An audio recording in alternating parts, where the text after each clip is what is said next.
یہ کہ انسان اپنے آپ کو دیکھے۔ لیکن عام طور پہ ہم لوگ کیا کرتے ہیں، دوسروں کی آنکھ کا شتیر بھی ہمیں نظر آتا ہے لیکن اپنی آنکھ کا تنکا بھی نظر نہیں آتا۔ حالانکہ ہمیں چاہیے کہ ہم اپنے آپ کو دیکھیں۔ جس طرح کسی نے کہا ہے تجھے پرائی کیا پڑی اپنی نبیڑ تو۔ خدا تعالیٰ کے حضور مرنے کے بعد تو ہر کسی کو اپنا اپنا پڑا ہوا ہوگا،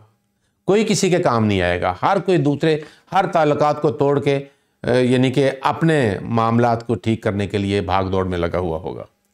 اس لیے ہمیں چاہیے کہ ہم خود احتسابی کی عادت ڈالیں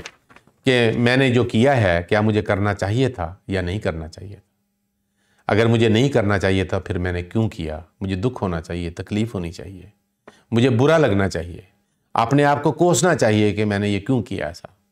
اور جو کرنا چاہیے اگر نہ ہو سکا تو پھر بھی اپنے آپ کو بلیم دینا چاہیے کہ مجھے یہ نیکی کرنی چاہیے تھی۔ کبھی خیال آتا ہے نیکی کرنے کا، انسان نہیں کرتا۔ مختلف قسم کی رستے میں رکاوٹیں پڑ جاتی ہیں، کبھی تعلقات کی، کبھی ناراضگی کی، کبھی بغض کینے کی۔ تو اس لیے انسان کو چاہیے کہ دیکھے کہ کون کون سے کام میں کر سکتا تھا میں نے نہیں کیے، اور کون کون سے کام مجھے نہیں کرنے چاہیے تھے میں نے کیے ہیں، میں نے کیوں کیے ہیں۔ اور انسان کو وہ برا لگے، اس سے گھن آئے، نفرت پیدا ہو کہ میں نے یہ برے کام کیوں کیے ہیں۔ اس طرح خود احتسابی کرنے سے انسان کیا کرے گا کہ انسان کی نیکیاں بڑھتی چلی جائیں گی اور برائیاں اور گناہ جو ہے وہ کم ہوتے چلے جائیں گے۔ اور جتنا یہ پروسیس چلتا جائے گا اتنا ہی وہ خدا تعالیٰ کے قریب ہوتا چلا جائے گا، کیونکہ وہ پاک ہوتا چلا جائے گا۔ جس کی برائیاں کم ہو رہی ہوں اور نیکیاں زیادہ ہو رہی ہوں اور اسی جذبے سے وہ چلتا رہے تو اس کا تزکیہ نفس جو ہے ساتھ ساتھ ہوتا چلا جاتا ہے۔ اور رمضان اس کے لیے ایک بہت اچھا جو ہے وہ موقع ہے۔ اسی لیے حضرت صلی اللہ علیہ وسلم نے فرمایا کہ من عرف نفسہ فقد عرف ربہ، جس نے اپنے آپ کو پہچان لیا کہ میں کس پانی میں ہوں تو گویا کہ اس نے اپنے خدا کو پہچان لیا۔ اسی سے پھر نفس امارہ سے انسان نفس لوامہ کی طرف جاتا ہے، نفس لوامہ سے پھر نفس مطمئنہ کی طرف چلا جاتا ہے۔ چوتھی جو بات ہے تزکیہ نفس کے لیے وہ ہے تہجد کی نماز۔ اب آپ نے تسبیحات سے شروع کیا، وہ آسان ہے، پھر ذکر الہی سے شروع کیا جو زیادہ یعنی کہ کچھ مشکل ہے، پھر اس کے بعد اس کی عادت پڑ جائے تو انسان سوچنا شروع کر دیتا ہے کہ خدا پاک ہے، مجھے بھی پاک ہونے کی کوشش کرنی چاہیے، مجاہدہ کرنی چاہیے۔ اس کے بعد پھر تہجد کی نماز ہے، پانچوں نمازیں تو ویسے ہی انسان پڑھتا ہے۔ تہجد کی نماز کے بارے میں اللہ تعالیٰ فرماتا ہے اِنَّ ناشئۃ اللیل اشد وطئا واقوم قیلا، کہ رات کو اٹھ کے نماز پڑھنا جو ہے وہ بہت بڑا ذریعہ ہے اپنے نفس کو پاؤں تلے کچلنے کا۔ اشد وطئا واقوم قیلا، اور سچائی کے اوپر اچھی طرح سے کھڑے اور قائم ہو جانے کے لیے۔ جو تہجد پڑھتا ہے،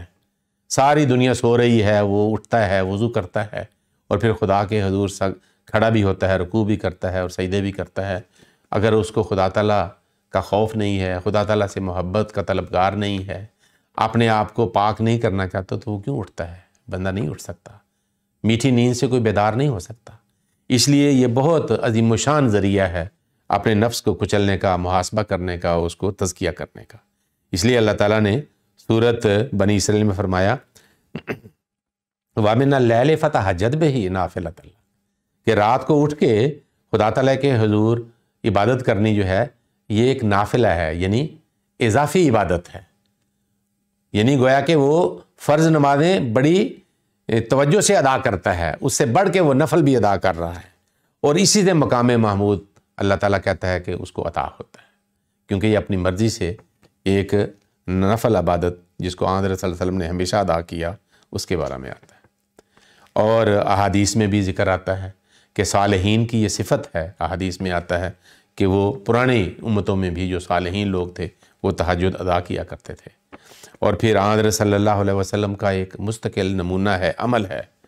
یہاں تک کہ آتا ہے قرآن کریم میں سورۃ الفجر میں کہ تقوم ادنی من ثلث اللیل ونصفہ وثلثہ، کبھی آدھی رات، کبھی 1/3، کبھی 2/3، 2/3 اور 1/3، اور آپ کے ساتھ آپ کے ساتھی جو عبادت گزار آپ کے ساتھی تھے، اصحاب تھے، وہ بھی تہجد کی نماز ادا کیا کرتے تھے۔ حضرت صلی اللہ علیہ وسلم کی تہجد کے بارے میں تو اتنی روایات ہیں کہ کبھی گھر سے باہر نکل جاتے تھے، ویرانے میں چلے جاتے تھے، کبھی قبرستان میں چلے جاتے تھے اور وہاں خدا کے حضور سجدہ ریز ہوتے، کبھی اپنی اپنے بستر سے اٹھ کے زمین کے اوپر جو ہے وہ خدا تعالیٰ کی عبادت کرتے تھے اور مناجات کرتے تھے، لوگوں کی ہدایت کے لیے اپنے آپ کو دکھوں میں اور تکلیف میں ڈالتے تھے۔ اور اسی لیے حضرت مسیح موعود علیہ السلام نے اس بات کو بڑا اہم لیا ہے، اور آپ نے فرمایا ہے ہماری جماعت کو چاہیے کہ وہ تہجد کی نماز کو لازم کر لیں، جو زیادہ نہیں وہ 2 ہی رکعت پڑھ لے، کیونکہ اس کو دعا کرنے کا موقع بہرحال مل جائے گا۔ اس وقت کی دعاؤں میں ایک خاص تاثیر ہوتی ہے، کیونکہ وہ سچے درد اور جوش سے نکلتی ہیں۔ جب تک کہ خاص سوز اور درد دل میں نہ ہو، اس وقت تک ایک شخص خواب راحت سے بیدار کب ہو سکتا ہے؟ پس اس وقت کا اٹھنا ہی ایک درد دل پیدا کر دیتا ہے، جس سے دعا میں رقت اور اضطراب کی کیفیت پیدا ہوتی ہے۔ پھر حضور فرماتے ہیں راتوں کو اٹھو اور دعا کرو اور کہ اللہ تعالیٰ تم کو اپنی راہ دکھلائے۔ حضرت صلی اللہ علیہ وسلم کے صحابہ نے تدریجاً تربیت پائی۔ وہ پہلے کیا تھے؟ ایک کسان کی تخم ریزی کی طرح تھے۔ پھر حضرت صلی اللہ علیہ وسلم نے آپ پاشی کی، آپ نے ان کے لیے دعائیں کیں، بیج صحیح تھا اور زمین عمدہ، تو اس آپ پاشی سے پھل عمدہ نکلا۔ جس طرح حضور علیہ السلام چلتے اسی طرح وہ چلتے، وہ دن کا یا رات کا انتظار نہ کرتے تھے۔ تم لوگ سچے دل سے توبہ کرو، تہجد میں اٹھو، دعا کرو، دل کو درست کرو، کمزوریوں کو چھوڑ دو اور خدا تعالیٰ کی رضا کے مطابق اپنے قول و فعل کو بناؤ۔ اللہ تعالیٰ ہمیں اپنا تزکیہ نفس کرنے کی توفیق عطا کرے، اور ہمیں اللہ تعالیٰ خود اپنے ہاتھ سے پاک کرے تاکہ ہم اس کا قرب حاصل کر سکیں اور عبادات بجا لا سکیں۔ اللہم صلی علی محمد وعلی آل محمد وبارک وسلم انک حمید مجید۔